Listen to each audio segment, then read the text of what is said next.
नमस्कार, मैं हूं श्वेता सिंह। कहते हैं कि कोई भी व्यक्ति किसी पर भी विश्वास कर सकता है, लेकिन जब पैसों की बात आती है तो आप हर किसी पर विश्वास नहीं करते।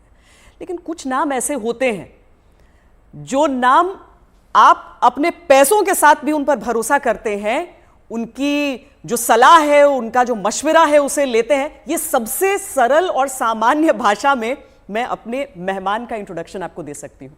डॉक्टर विवेक बिंद्रा, बहुत बहुत स्वागत है आपका। और ये बहुत बड़ा कॉम्प्लीमेंट होता है, क्योंकि लोग जनरली अपने पेरेंट्स की, अपने भाइयों की, अपने बहनों की, इनकी बातों पर विश्वास करते हैं। जब अपने पैसे की बात आती है बहुत सोच समझ कर सोचते हैं कि पता नहीं कुछ गलत एडवाइस न दे दे। लेकिन आपके में क्या बात ऐसी है कि ये बड़ा बिजनेस जो है उसकी तरफ जो आम इंसान है वो इतना खिंचा चला आता है? धन्यवाद, थैंक यू। आम इंसान तभी खिंचा चला आएगा जब आप एक रियल वैल्यू क्रिएट कर सकते हैं, और वो रियल वैल्यू क्रिएट करने के लिए आम इंसान की जो सबसे खास समस्या है उसको सुलझाने के लिए क्या प्रयास किया जा रहा है। तो आज जो व्यापारी वर्ग हमारे देश में, देखिए, एंटरप्रेन्योरशिप बहुत पुराना है हमारे देश में, लेकिन स्केल नया है। बिजनेस खड़ा तो लोगों ने किया है, लेकिन बिजनेस बड़ा नहीं किया है। और बिजनेस बड़ा कैसे किया जाए, उसके लिए सोलोप्रेन्योर, एंटरप्रेन्योर के लिए हमने हिंदी भाषा में एक बड़ा बिजनेस, ये प्लेटफॉर्म ऐसा बिल्ड किया है जिससे वी आर हेल्पिंग, और आज बिलियनियर प्रोफेसर्स के साथ में हम उनकी मदद कर पा रहे हैं।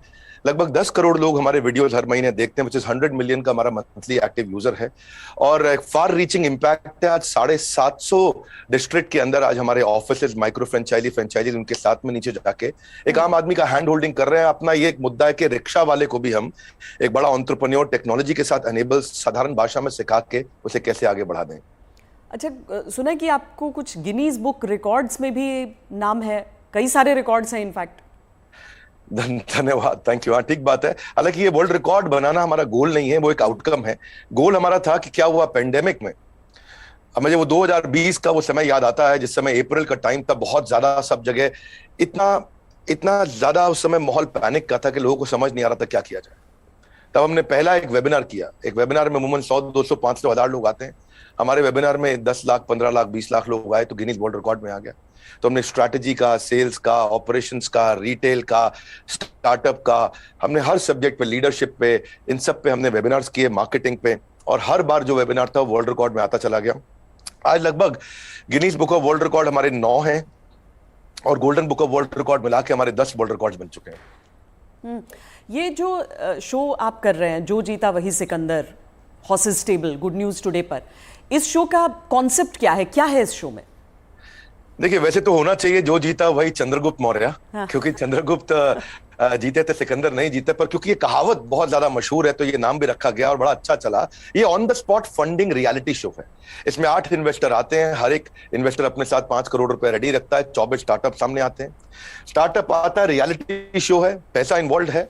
इसमें Sunil Shetty production, India TV, अपना इंडिया टुडे ग्रुप जो है हमारा, और सारे, मेरा जो रोल है इसमें मेंटर, कोच, एडवाइजर और स्टार्टअप गुरु का है।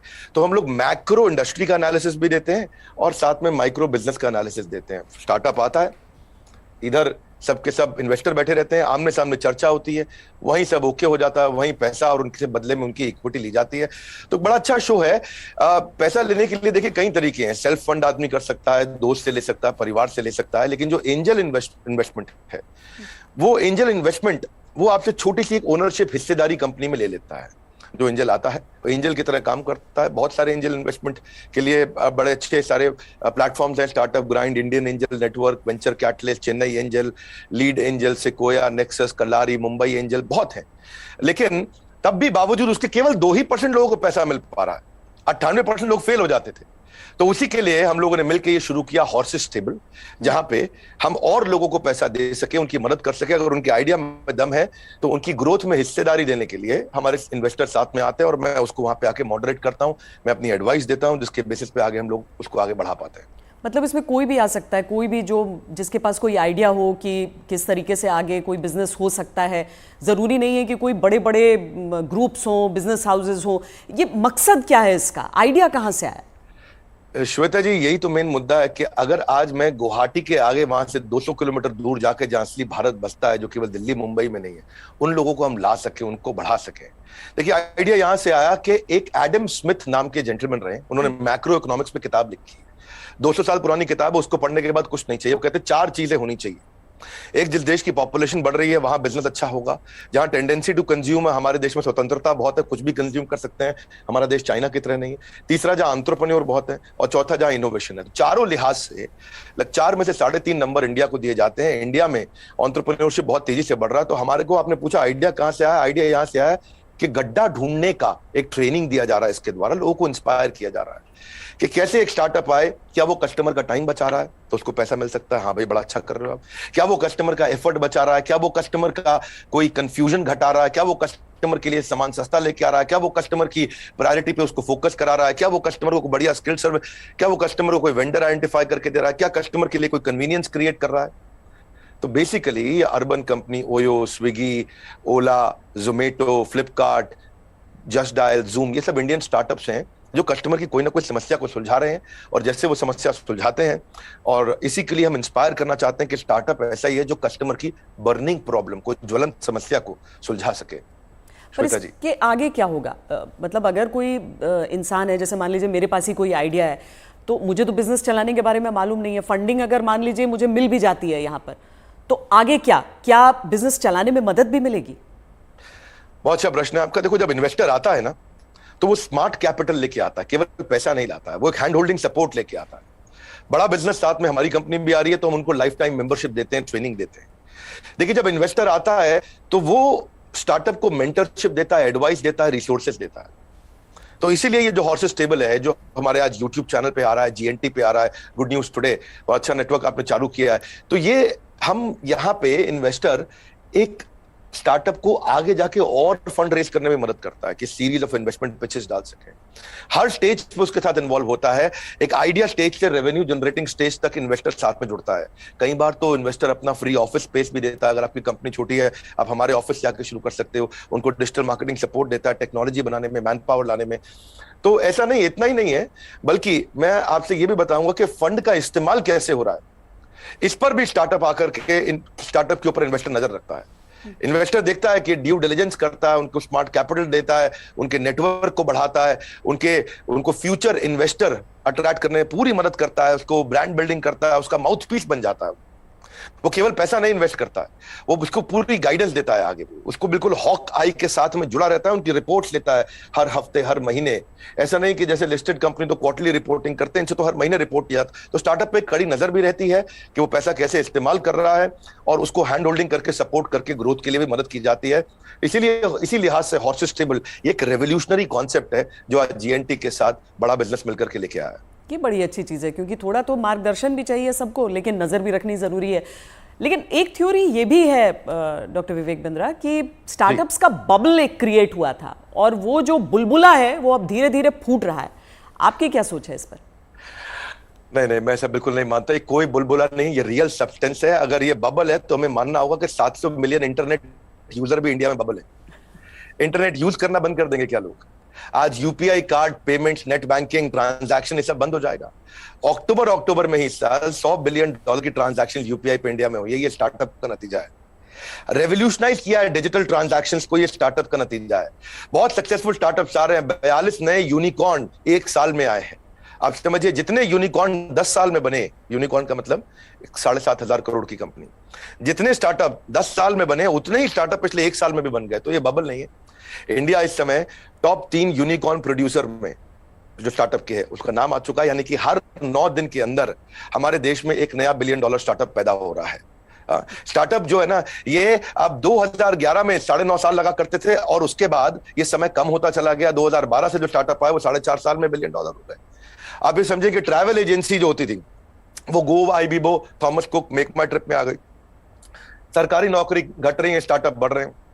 पेपर अब डिजिटल हो गया है, किताबें किंडल में मूव कर गई हैं, बिजली अब सोलर होती जा रही है, रिटेलर अब अमेजॉन, फ्लिपकार्ट और रिलायंस पे मूव कर गया है, गाड़ियां ड्राइवरलेस हो रही हैं, ब्लॉकबस्टर सीडी को खत्म करके यूट्यूब, अमेजॉन प्राइम, नेटफ्लिक्स आ गया है, सेल फोन के बिल अब घट रहे हैं, इंटरनेट के बिल बढ़ रहे हैं, गाड़ियों की सेल घट रही है, ओला उबर बढ़ रहा है, रेस्टोरेंट शटडाउन हो रहे हैं, ऑनलाइन फूड डिलीवरी बढ़ रहा है। आज बच्चों को जो है ऑनलाइन स्टडीज उनकी बढ़ गई है, प्राइवेट कोचिंग घटती जा रही है। इसका मतलब क्या है, जो स्टार्टअप है ना वो एक रेवोल्यूशन है।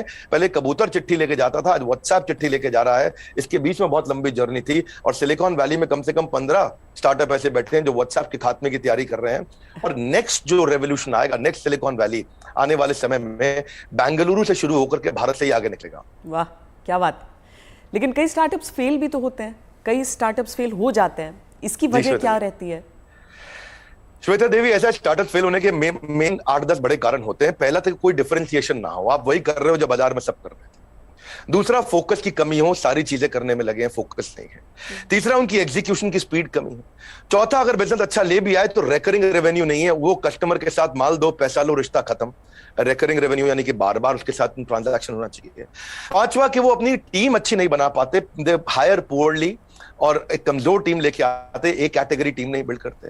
वो कुछ ऐसा बना बैठते हैं, गलती से एक और गलती एक करते हैं कि वो जो मेरे को अच्छा लग रहा है पर कस्टमर को उसकी जरूरत नहीं, यानी कि कस्टमर अनफ्रेंडली प्रोडक्ट बना देते हैं, कस्टमर का फीडबैक नहीं लेके आ पाते हैं।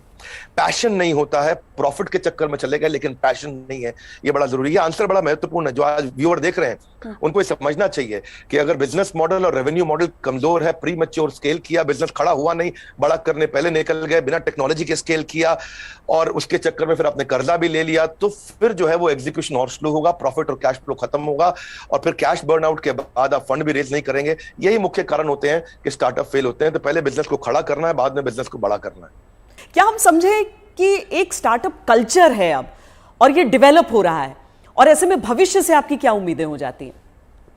देखिए, स्टार्टअप का कल्चर अब डेवलप हो रहा है इंडिया में।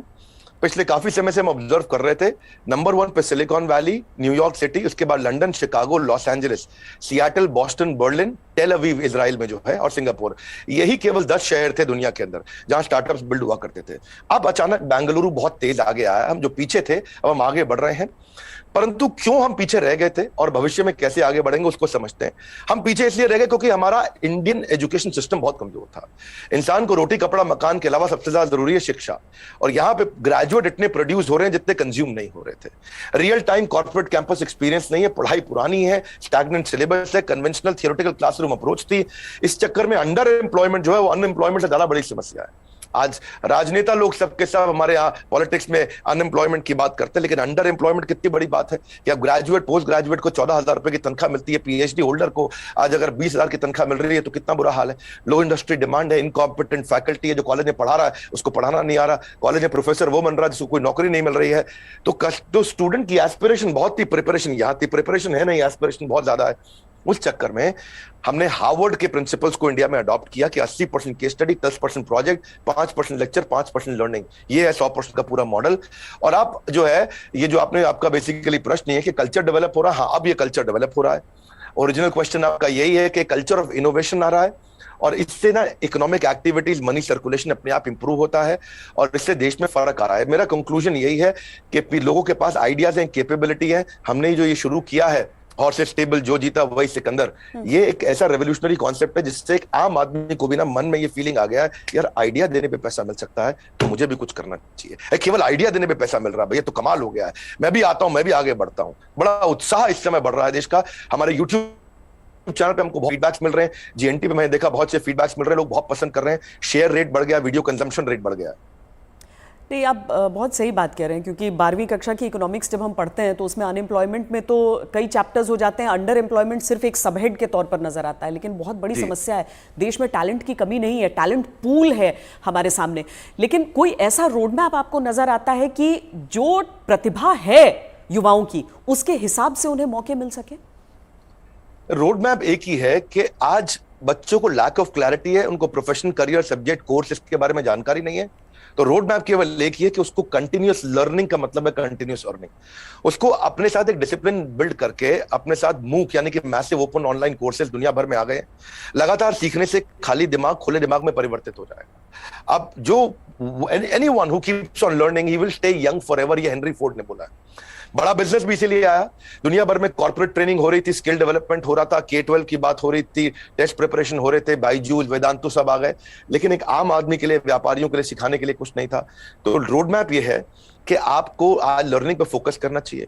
हमने भी उस गैप को समझा। हमने देखा कि कस्टमर के पास आज टाइम नहीं है, क्वालिटी टीचर नहीं है, हिंदी भाषा के अंदर कंटेंट नहीं है, मिनिमम एजुकेशन रिक्वायरमेंट पूरी नहीं कर पाते। आज MBA कॉलेजेस तो बहुत महंगे हैं, MSME के मेंटर नहीं है। तो मैंने उसके लिए हमने बड़ा बिजनेस चालू किया कि लोग आकर के सीखे वहां।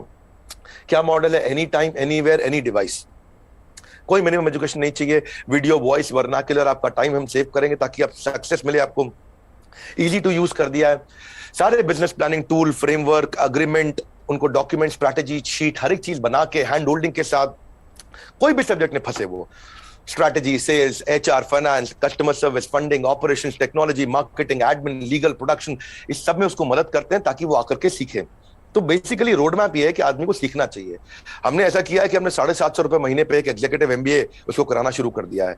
1500 रुपए महीने पे हमने एक अडल्ट को एमबीए कराना शुरू कर दिया है। सिखा कौन रहा है मेरे साथ? मेरे प्रोफेसर एक कैटेगरी है, Kent RO, Patanjali, Amul, Morgan Stanley, Somany, Apollo, Ford Motors, इन सबके चेयरमैन हमारे साथ जुड़े हुए सिखा रहे हैं। Dainik Bhaskar, Lal Path lab, Xiaomi, HDFC limited, जब इनके चेयरमैन एक अच्छा बिलियनियर प्रोफेसर आके सिखाता है और वो लर्निंग देता है और इतनी अफोर्डेबल प्राइस पे देता है, तो उससे रेवोल्यूशन आ रहा है। यही कारण है कि आज देश में बहुत सारे लोग हमारे साथ जुड़े हैं, जिसके कारण हम वो सीख पा रहे हैं, आगे बढ़ रहे हैं। तो रोड मैप सब लोग को मेरा एक ही मैसेज है कि अगर आपको अर्निंग बढ़ानी है तो पहले लर्निंग बढ़ानी होगी। क्योंकि अमूमन ऐसा होता है कि कुछ बड़े बिजनेस हाउसेस, हम सब टाटा बिरला को देखते हुए बड़े हुए, लेकिन वो मोनोपोली है इतना भी समझ में आया, कुछ कठिन शब्द लोग सीखते गए, लेकिन इतना भी साथ में सीखा कि सारा कंट्रोल इन्हीं के हाथों में रहेगा। लेकिन क्या ये स्टार्टअप कल्चर जो है वो बिजनेस डाइवर्सिफिकेशन में मदद कर सकता है? श्वेता देवी, अब जमाना बदल गया है। पहले $1 बिलियन कंपनी बनाने में जो 50 साल लगते थे, 5 साल में बन जाती है। जो हमारे यहाँ टॉप रैंकर सबसे बड़े अरबपति 1950 में थे, उनमें से अब कोई दिखाई नहीं पड़ता है टॉप अरबपति की लिस्ट में हमारे देश में। अचानक जमाना बदल गया है। इनफैक्ट सन 2000 तक भी Naukri.com, मेक माई ट्रिप, इनको 14 साल लगे $1 बिलियन कंपनी बनने में। पर आप उसके बाद देखिए, फ्लिपकार्ट, पॉलिसी बाजार, जोमेटो आया तो इनको 14 साल नहीं लगे, ये 8.5 साल में $1 बिलियन हो गए। पर उसके बाद में देखिए, नाइका, ओयो, उड़ान और ओला इलेक्ट्रिक आया, ये 2 साल 3 साल में $1 बिलियन कंपनीज हो गए। तो अब जो है वो कॉर्पोरेट्स की बपौती नहीं रह गया है बिजनेस। अब पहले हुआ करता था कि बड़ी मछली छोटी मछली को खा जाया करती थी, आज बहुत सारी छोटी मछली मिलकर बड़ी मछली को खा जाती हैं, और उसी रेवोल्यूशन में हम कंट्रीब्यूट कर रहे हैं साथ में। डॉक्टर बिंद्रा, बहुत मजा आया आपसे बात करके। और एक चीज मैं कहूंगी कि आमतौर पर क्या है कि ये बिजनेस के कॉन्सेप्ट्स जो हैं उसमें अंग्रेजी का इतना इस्तेमाल होता है कि आम लोग कनेक्ट नहीं कर पाते हैं। आंकड़ों का इतना इस्तेमाल होता है कि लगता है कि यार ये तो हमारे बूते की बात नहीं है। आप इतने सिंपल तरीके से समझाते हैं, मुझे लगता है इसीलिए ऐसी चीजों पर भी लोग आपकी बात को समझते हैं, आपकी बात को मानते हैं। और ये जो जी, हर एंकर के साथ भी उतना अच्छा नहीं लगता जितना श्वेता देवी आपका इम्पैक्ट है और आज तक का इम्पैक्ट है। मैं तो मतलब मानता हूं उस बात को कि आज तक जितना न्यूट्रल और जितना अच्छा चैनल रहा है, और खास तौर से जो आपने इन्फ्लुएंस क्रिएट किया, तो आपको बहुत बहुत बधाई, धन्यवाद। आपने इतना समय लगाया आज लोगों को इन महत्वपूर्ण पहलुओं पर हम चर्चा कर सके। Thank you so much, thank you so much. धन्यवाद श्वेता देवी, थैंक यू।